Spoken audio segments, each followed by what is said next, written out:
All right, Scotty, we were talking about experience and how important it is in the dog training world to have this experience. So tell everybody, how many years of experience do you have in teaching people and working with dogs? Well, personally, I started training, and I guess got my first ribbon when I was about 12 years old, and I'm 52 now.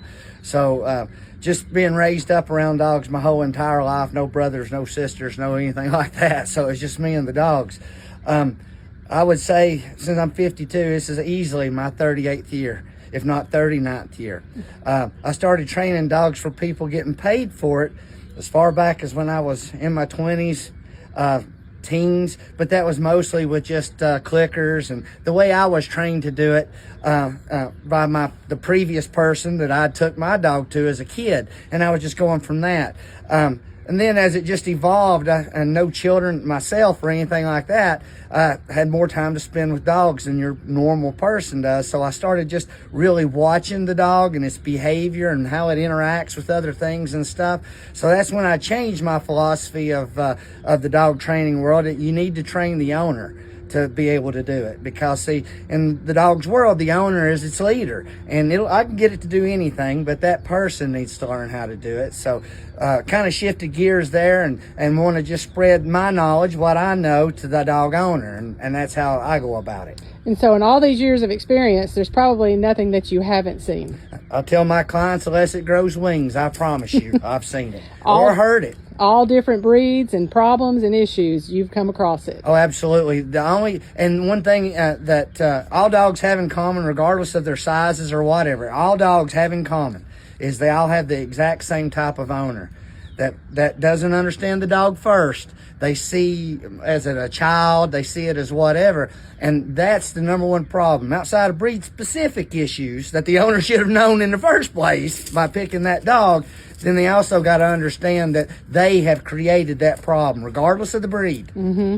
And aside from teaching people how to manage their dog with obedience, you had other professions dealing with dogs, right? The canines? Yes. Yeah.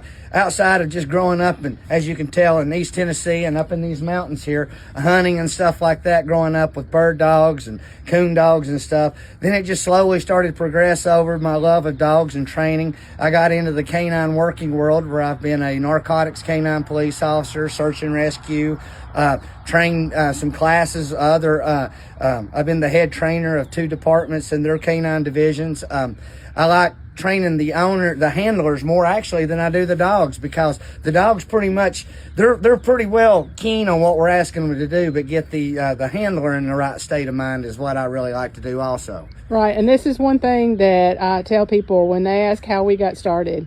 And I tell them the story about what I want to do with my dog and how I met you, and the world of knowledge that you have that only comes from life experiences. Everybody has to start somewhere, but having you as a part of Rocky Top Canine and doing this together is, I think, what makes it successful, because there's a lot of things you can't get without having that life experience. Absolutely. The one thing that, and I have zero problems with any other type of trainers or what they do or anything like that, but the major problem that I see with so many different trainers is they do not stay with what they know. They're constantly chasing something else, so they never master the first thing. They're constantly chasing an endless circle for likes or who they get a picture with or just whatever, and they never really just master the art itself. It's like they want to be seen doing it instead of actually mastering it, and I warn a lot of people on that. Yeah, so I think that's very beneficial. You know, you've got years and years of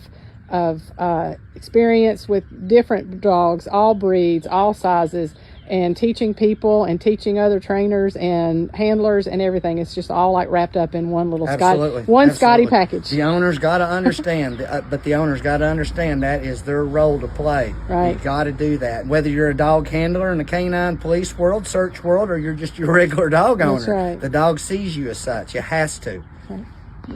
Good, thanks.